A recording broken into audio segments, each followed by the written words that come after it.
Good morning friends. I hope आप सब अच्छे होंगे। आपका स्वागत है आपके अपने YouTube channel current affairs for exam में। चलिए आज दिनांक 4/3/2024 की प्रश्नावली शुरू करते हैं।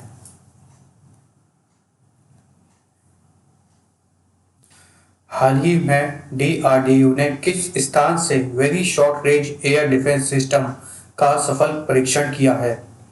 लद्दाख, चांदीपुर, पोखरण, तीस्ता। इसका सही जवाब है चांदीपुर।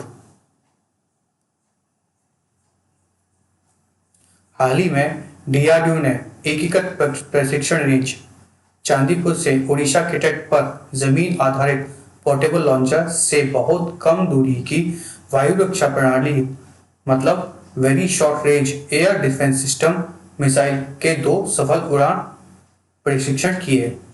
विशोर्स जिसे हम very short range air defence system भी कहते हैं, एक man portable air defence system है, मैनपैड, जिसे अन्य डीआरडीओ के सहयोग से रिसर्च सेंटर इमारत आरसीआई द्वारा स्वदेशी रूप से डिजाइन किया गया है और विकसित किया गया है।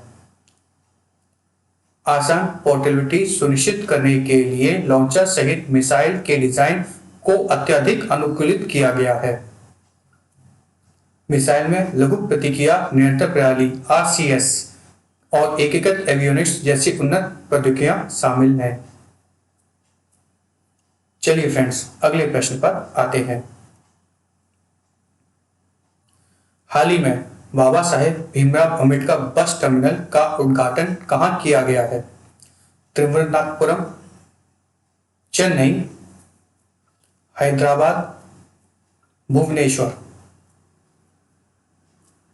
इसका सही जवाब है भुवनेश्वर। हाल ही में उड़ीसा के मुख्यमंत्री श्री नवीन पटनायक जी ने भुवनेश्वर के बारामुंडा में एक अत्याधुनिक बस टर्मिनल का उद्घाटन किया। बाबा साहेब भीमराव अम्बेडकर बस टर्मिनल का निर्माण भुवनेश्वर विकास प्राधिकरण द्वारा 17.32 एकड़ भूमि पर किया गया है और इसका निर्माण 210 करोड़ रुपए की लागत से किया गया है। चलिए अगले प्रश्न पर आते हैं। किस राज्य सरकार ने सार्वभौमिक जीवन बीमा योजना शुरू की है? नागालैंड, असम, मणिपुर, सिक्किम। इसका सही जवाब है नागालैंड। हाल ही में नागालैंड सरकार ने पूरी तरह से वित्त पोषित सार्वभौमिक जीवन बीमा योजना का शुरुआत की है। इसे परिवार के कमाने वाले की असामयिक मृत्यु के कारण होने वाली वित्तीय कठिनाइयों को कम करने के लिए शुरू किया गया है। मुख्यमंत्री सार्वभौमिक जीवन बीमा योजना का पूर्ण वित्त पोषण राज्य सरकार द्वारा किया जाएगा। यह योजना मुख्यमंत्री स्वास्थ्य बीमा योजना के साथ मिलकर व्यापक सुरक्षा और सहायता प्रदान करेगी। चलिए अगले प्रश्न पर आते हैं। नई दिल्ली में आयुष आईसीएमआर उन्नत केंद्र किसने लॉन्च किया? श्री नरेंद्र मोदी, श्री अमित शाह, श्री राजनाथ सिंह, डॉक्टर मनसुख मांडविया। इसका सही जवाब है डॉक्टर मनसुख मांडविया। केंद्रीय स्वास्थ्य और परिवार कल्याण मंत्री डॉक्टर मनसुख मांडविया ने आयुष आईसीएमआर उन्नत केंद्र का शुभारंभ किया। आयुष आईसीएमआर उन्नत केंद्र का लक्ष्य पारंपरिक भारतीय ज्ञान और आधुनिक चिकित्सा दोनों को एक साथ उपयोग करके रोगियों का समग्र स्वास्थ्य देखभाल प्रदान करना होगा। यह केंद्र विभिन्न एम्स स्थान जैसे AIIMS Delhi, AIIMS Jodhpur, AIIMS Nagpur और एम्स ऋषिकेश में स्थापित किए जाएंगे। यह व्यापक उपचार योजनाओं और दिशा निर्देशों विकसित करने के लिए महत्वपूर्ण अनुसंधान क्षेत्रों पर ध्यान केंद्रित करेंगे। चलिए फ्रेंड्स अगले प्रश्न पर आते हैं। निम्नलिखित में से किसने हाल ही में वैश्विक अच्छे लिंग समानता और समानता के लिए ग्लोबल अलायंस लॉन्च किया है? भारत, संयुक्त अरब अमीरात, सिंगापुर, वियतनाम। इसका सही जवाब है भारत। हाल ही में भारत ने महिला सशक्तिकरण और लैंगिक समानता को बढ़ावा देने के लिए वैश्विक भलाई के लिए वैश्विक गठबंधन लैंगिक समानता की सफलतापूर्वक स्थापना की है। इसे ग्लोबल इंग्लिश में global alliance for global good, gender equality and gender equity के नाम से जाना जा रहा है। इसकी स्थापना भारत द्वारा दावोस में 24वीं वार्षिक विश्व आर्थिक मंच वर्ल्ड इकोनॉमिक फोरम की बैठक के मौके पर की गई थी। यह गठबंधन महिलाओं की शिक्षा, स्वास्थ्य और उद्यम में दुनिया भर में सर्वोच्च प्रथाओं, ज्ञान साझाकरण और निवेश के अवसरों का एक साथ लाएगा। गठबंधन का उद्देश्य महिलाओं के स्वास्थ्य, शिक्षा और उद्यम के क्षेत्र में वैश्विक अच्छी प्रथाओं, ज्ञान साझाकरण और निवेश को एक साथ लाना है और कई सतत विकास लक्ष्यों के साथ संरेखित करना है। लोगों के अंदर ये बनता है जो समानता और समता का प्रतिनिधि करता है। भारत महिला मुक्ति के लिए वित्तीय मामला बनाने वाला पहला देश है। चलिए अगले प्रश्न पर आते हैं। हाल ही में किस देश ने ईरानी इमेजिंग उपग्रह पास-1 को अंतरिक्ष में लॉन्च किया है? उत्तर कोरिया, रूस, इराक, ईरान। इसका सही जवाब है रूस। हाल ही में रूस ने ईरानी इमेजिंग उपग्रह पास-1 को अंतरिक्ष में लॉन्च किया है। पास-1 का सक्रिय जीवन काल 1 वर्ष से अधिक का है। यह उपग्रह पृथ्वी से 500 किलोमीटर ऊपर अपनी कक्षा से सतह के स्थानों की उच्च रेजोल्यूशन छवियां भेजने की क्षमता रखता है। चलिए फ्रेंड्स अगले प्रश्न पर आते हैं। नागरिक उड्डयन महानिदेशालय ने निम्नलिखित में से किसे एयरलाइंस पर 30 लाख रुपए का जुर्माना लगाया है?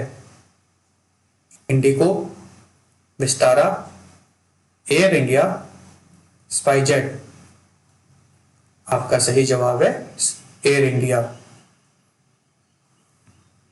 हाल ही में मुंबई हवाई अड्डे पर व्हील चेयर की सहायता में देरी के कारण 80 वर्षीय यात्री की मौत के मामले में DGCA director general of civil aviation ने एयर इंडिया पर 30 लाख रुपए का जुर्माना लगाया है।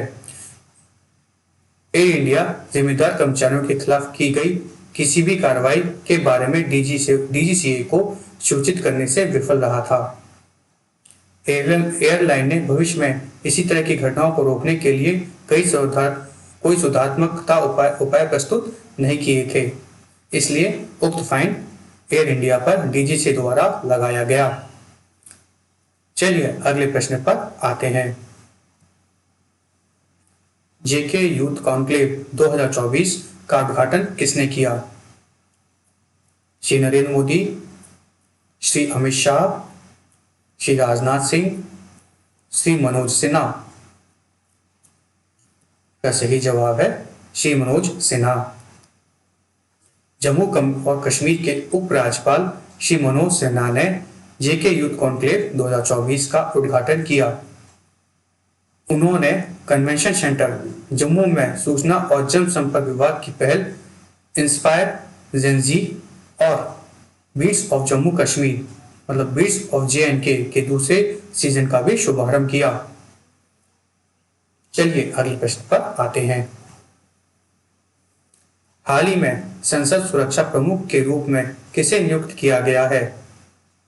श्री अनुराग अग्रवाल, श्री रघुवीर लाल, श्री दलजीत सिंह, श्री उपेंद्र द्विवेदी।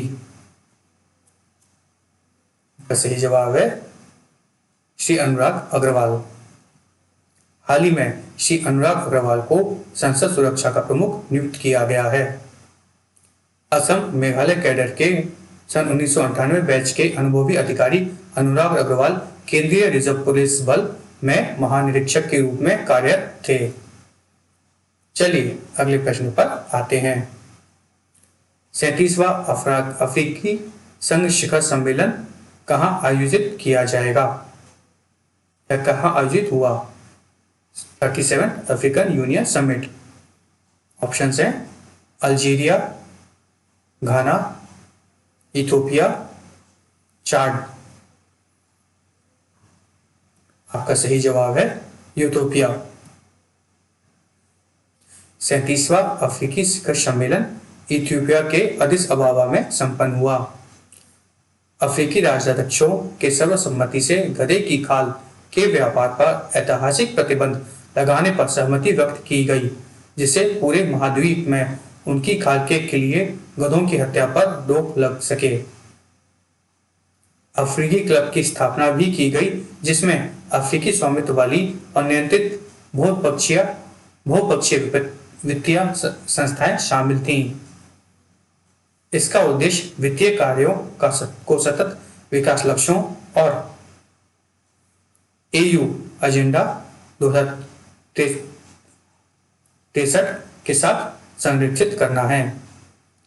फ्रेंड्स, आज का सेशन ही समाप्त होता है। आपको हमारा सेशन कैसा लगा कमेंट करके बताइएगा तथा लाइक एवं सब्सक्राइब अवश्य कीजिएगा। धन्यवाद।